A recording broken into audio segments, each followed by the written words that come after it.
Morning, everybody, and welcome to Des and Lauren. Today, we're going to be talking about taxes and specifically an article that is warning us about tax in South Africa. Now, I know this is a very sensitive topic for everyone, so please listen up. And as we go through this, maybe you'll learn a couple of things, but our government is in serious trouble because they have taxed us to the max, and there's evidence showing this. So I'm sure you'll be interested, and especially the solutions that will come from this article. Economist Dawie Roodt warned that there is no room to increase taxes as rich people and companies will leave the country if it happens. Roodt referred to the Laffer Curve, which shows the relationship between tax rates and the amount of tax revenue governments collect. And you can see this curve. We'll put a link in the description below this video as well as in the first comment. Actually go and have a look at the Laffer Curve that shows you that if you tax people too much, you actually start earning less revenue. So you need to find a sweet spot. I still have a problem with the fact that people are out to get as much tax out of the tax base as possible. I think it's unscrupulous and unnecessary, and the size of government will come into it later. The Laffer Curve theory is built upon two extremes. The first, if the tax rate is 0%, tax revenue would be 0%. If the tax rate is 100%, no one will work and the tax revenue would also be naught. And I think that's a very important one to understand. The latter more than the former. Yes. If the tax rate is incrementally decreased from 100% to 0%, the tax revenue will increase to an optimal point where tax revenue is maximized. It would decrease to naught as the tax rate becomes too low to generate tax revenue effectively. But one needs to look at the tax needs of a country based on its government size, etc. And at the end of the day, the tax is supposed to work for the people, right? And it does not. Yeah, especially in our country. Definitely does 80% of tax goes towards government salaries. Employment. And paying back debt. Likewise, I wonder how many of government employees would find work should they be fired by government. Yes, and at this stage, then, I think... Then you're sitting with unemployment rates. Absolutely. Higher unemployment rates. So it's a very complicated situation. Certainly in the past, governments, even before 1994, employed a lot of people within government to give them jobs. Very bloated. It's no different now. It's a very bloated system that has continued. Nothing has actually changed.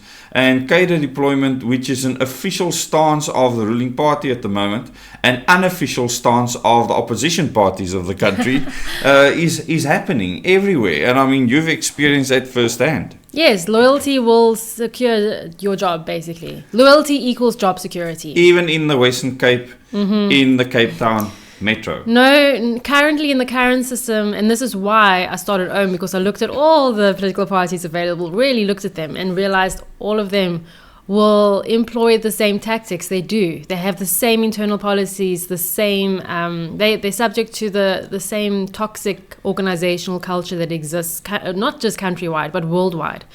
Let's continue with the article. The government's goal would be to reach the optimal tax rate to generate the highest tax revenue, the revenue maximizing point. When the tax rate is raised beyond this point, individuals have greater incentives to do tax planning and arrange their finances in such a way as to pay as little tax as possible. And now, this article doesn't bring into the story the fact that the government is misusing taxpayers' money at all. Not at all. This is just about tax. This is a good, benevolent tax government. As a principle. Yes, and they want to make as much as possible. As the tax rate continues to increase, productivity would deteriorate as individuals would prefer to stay at lower tax brackets, as the reward for hard work would be too low to pursue. And I can 100% relate to this. Absolutely. No one wants to work for a government that's failing. So, I mean, people are battling right now to pay their taxes. And like most people say, it's just deducted from my salary. So I don't even have a choice in the matter. The tax is gone to the government, and what do they do with it? And we can look at how society can move in one or the other direction. On one hand, you have government is responsible for all progress of humanity, all progress of that country. The government is responsible for your well-being, for your basic needs to survive, your housing, your shelter, your water, your electricity, everything. Your education. So this is the mindset we're currently in, and this is the mindset that exists across the world, whether you're in a first world country or not. The philosophy is the government must. The opposite end of the spectrum, which is what I'm leaning towards and trying to implement, which is completely a new way of thinking in this entire world right now, is that the individual is responsible for their own futures and their own destinies. And this is where it gets interesting. The collective work of the individuals working for individuals will result in a society where you almost need no tax whatsoever, yet we are still moving towards progress, human progress, where there's little suffering and where people can actually have ambition and incentive, and people can innovate again and invent again. And it needs good, well-trained people to do that. People need to understand how the current system has made them completely dependent on government, and therefore if government fails, you fail. So and this is where it gets interesting. So we're using OHM as a vehicle to use the system against itself. Just the fact that people want to vote their problems away is a testament of the mindset problem that we have. This rotten mindset that someone must come and save us, instead of getting off your own butt, putting in the work, empowering yourself so that you can create the future you want and influence people around you so that they can create the future you want, and so on. Well, people need to look at what happens when a government actually collapses. And in the end, the worst case scenario is what I call the Mad Max scenario. It's every man for himself. Everyone creates his own law in the little sphere. I call it the law of the machete.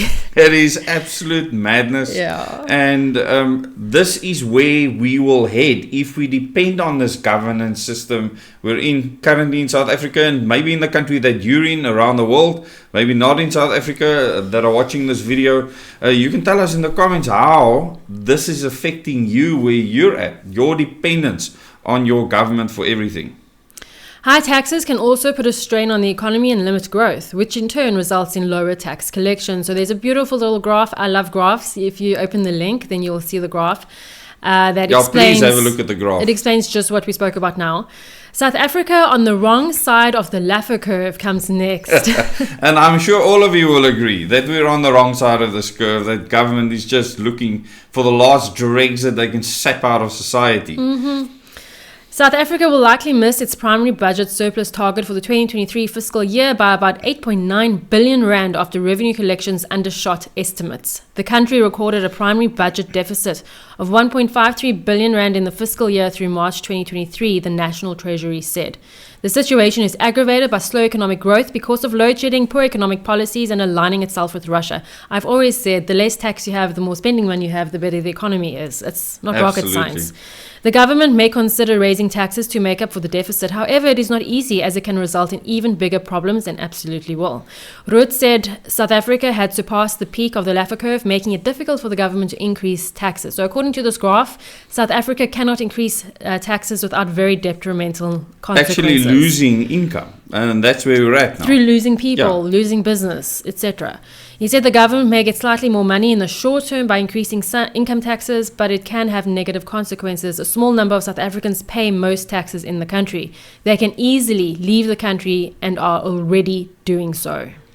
Combined with a high crime rate and economic instability, higher income taxes will drive rich people out the country. A second option is to increase company taxes, but the same problem may occur as with personal income taxes. Already the same problem, Here is an interesting statistic. Only 770 companies pay 2/3 of all company taxes, and they already face some of the highest taxes in the world. We cannot increase company taxes. If you push it any higher, companies will simply move to another country. Another option for government is to increase value-added tax. However, it is politically unpalatable because it will cause unhappiness among the working class and unions. He said the best option to increase taxes, interesting, is a higher fuel levy, which is challenging to avoid and easy to collect. That should really send shivers down your spine. Because this is what the government's been doing. They have been literally sucking us dry with fuel levies. And Dawie Roodt is basically telling us, he's giving us the golden nugget as to why we are being charged this much for our fuel. But then he gives a solution. This is how the article ends. Simply put, the state must spend less money and focus on increasing economic growth, Roodt said. And if a state has to increase on economic growth, that means the states must shrink and not be so involved in people's lives and businesses. They must spend less money. It's not a rocket science That is not solution. the philosophy of the Marxist-Leninist mindset in government. This whole right communist, socialist ideology, which is just absolutely, will kill any vision that anyone has to grow anything, to improve anything. And ironically, when you think of communism, you'll often think of Russia or China. But I remember when I worked for the city of Cape Town, being trained by Canadians how to increase city rates and taxes. First world countries you'd never suspect. Oh, they are socialist and have many communist ideologies. Most of the people in the Democratic Alliance are socialist Democrats openly. So it's actually, I feel like in this world we live in now, it's not about communist versus capitalist or anything like that. It's about, do you want the government to save your life, or do you want to be in charge of your own life, yourself, and individually? And at the end of the day, even during the pandemic, that was one of the big talking points, is the fact that government decided how they will save our lives, and they do not give you an option. They believe that they can dictate. The fact that SAPS, South African Police Service, exists is basically saying you as a human being cannot defend yourself. If you defend yourself, you will go to jail. Here is the South African Police Service to defend you. You don't have to do it. And look how well that works out. That same mentality is in the education system, in the treasury, in every facet of government. And it's time we start taking responsibility for our own lives and stop waiting around for someone to come and save you.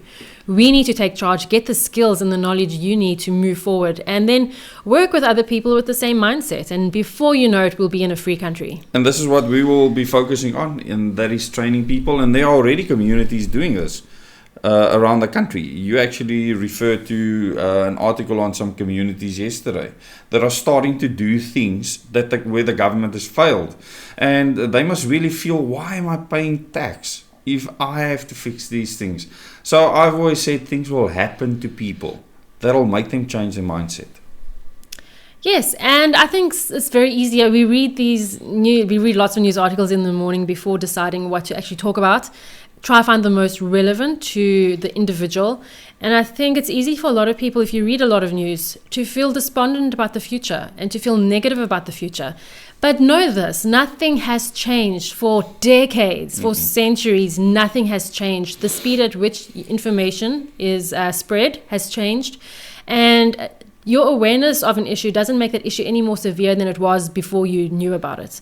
And so I think it's just important to take heart to know that there is a way out of the government collapse of global government control.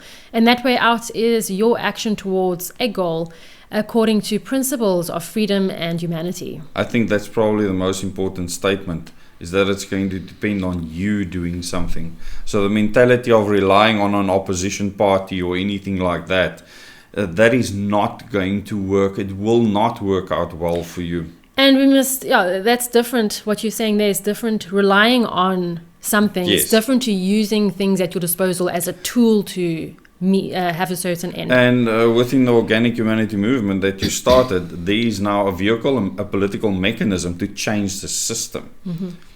And that's what's needed ultimately. So tell me in the comments, what do you feel about tax, paying tax? How do you feel your tax money is being spent?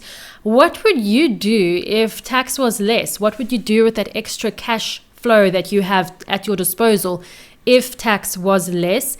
And if we moved towards a future where there was almost no tax and even in some areas zero tax, how would you feel that would impact society and especially vulnerable communities? Let us know in the comments. We'd love to hear all your thoughts and views on tax, how it affects you personally and how it affects the country. Thank you very much. Till the next video.